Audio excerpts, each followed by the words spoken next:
It's an industry that's revolutionized every area of entertainment, from television to sports to movies.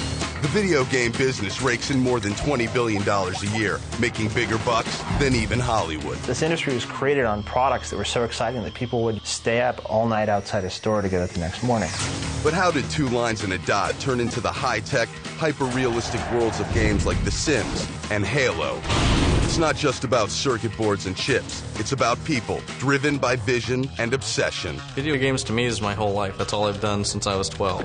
It's about games that have been blamed for making kids antisocial and violent.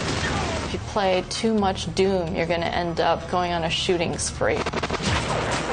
There's really people who believe this.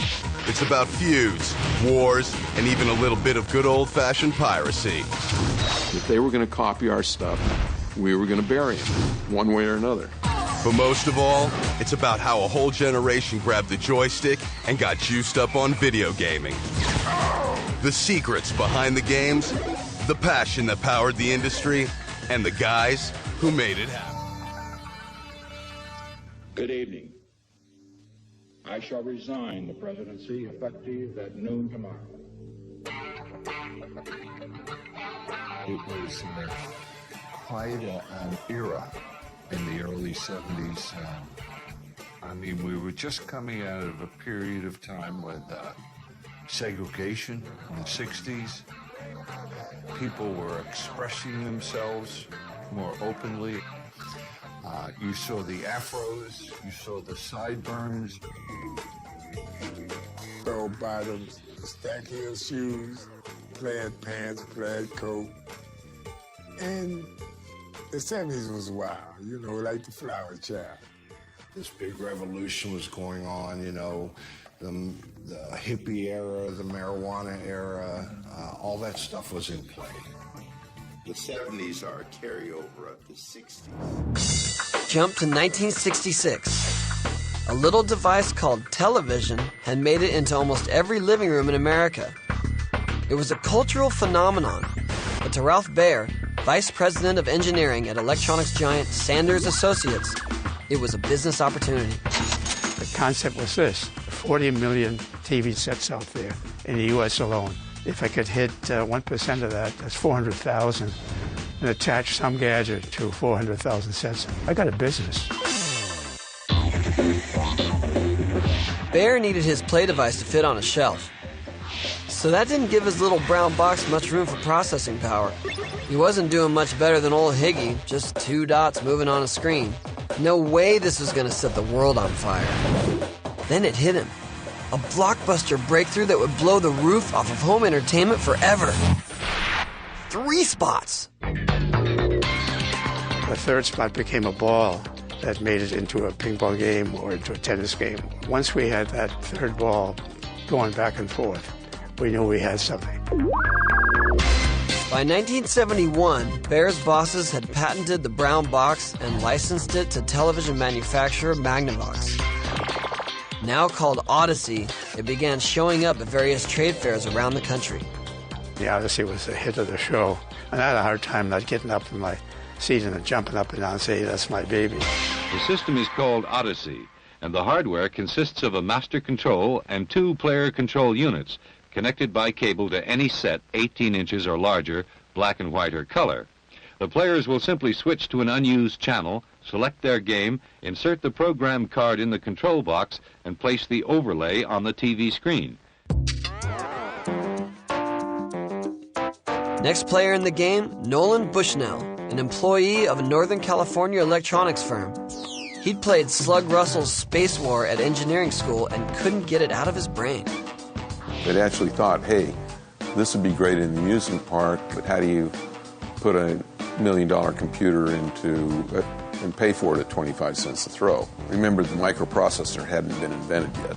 And then one day, the mini computer for $5,000 came across my desk. I mean, the ad for it. I had the epiphany of being able to reduce it to a single board that was actually a fancy signal generator, if you would. In 1971, Nolan's first video game, Computer Space, hit American pinball arcades. Nolan's next move, taking $500 and starting his own company in Santa Clara, California with buddy Ted Dabney. The year was 1972. The company was called Atari.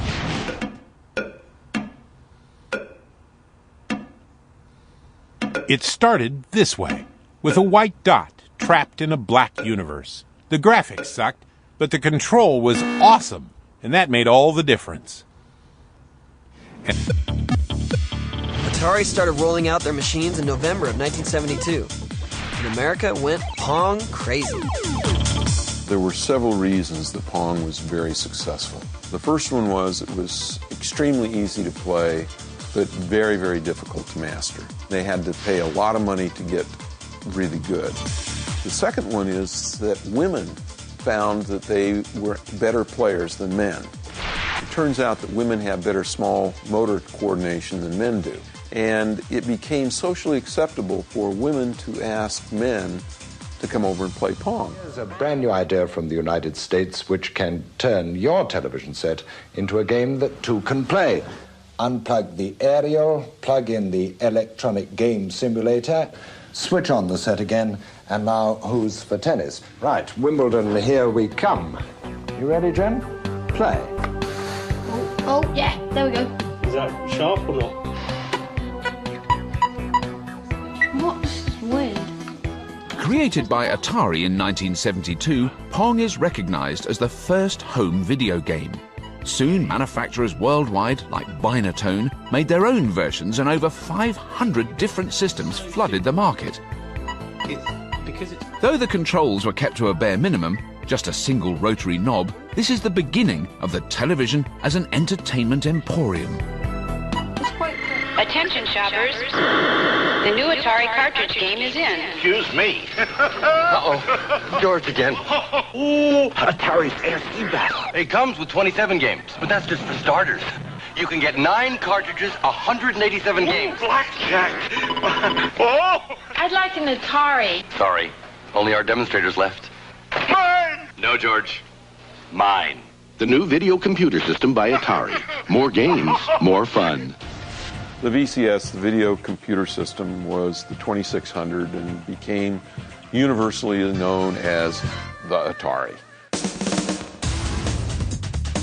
The idea behind the 2600 was to get away from having to build a whole new custom chip for every new game. So if we could make the game just be in a cartridge and software, we could release it much faster and much cheaper than we could with a whole new game. In October of 1977, supported by a handful of games like Street Racer, Indy 500, and Combat, the Atari 2600 hit the streets. Okay, Atari, let's see your best pitch. You're out, Rose. The Atari video computer system is 20 cartridges with 1,300 game variations you play on your own TV set. You can't keep me in here, Atari.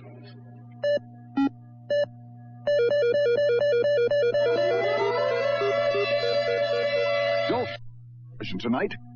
Play it. Game. Nolan needed big money to develop and launch the 2600. He got it by selling the company. Warner Communications, headed by Chairman Steve Ross, paid Bushnell $28 million for Atari. Not bad for a $500 investment.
100 years ago, entertainment seekers had to go somewhere.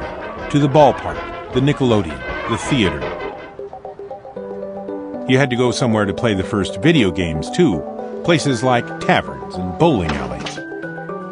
The first time I ever played Pong, I was at Hawaii Baptist Academy. The only Jewish kid at Hawaii Baptist Academy to my knowledge. And while some people were making games more spectacular, others were making them more available. Both groups succeeded beyond imagination. You know, the real model we're building is the one in your head, not on the computer. The one on the computer is just kind of a compiler for the one up in your head. And so, you know, really games are about half technology, half psychology. The genius of video games is that now, instead of our having to go somewhere for entertainment, the entertainment itself takes us somewhere, and we have a say in the journey. We play on home computers, on the internet, on game consoles, on wristwatches and cell phones. We play in arcades and on the way to arcades. We play at the office and at school. We play alone, with friends, with strangers around the world. We play when we're high, low, tense, and obsessed. I don't get it. How do you get off without dying? We die and are resurrected over and over again. We kill millions of people every day and run our cyber surrogate heroes through their paces time and time and time again.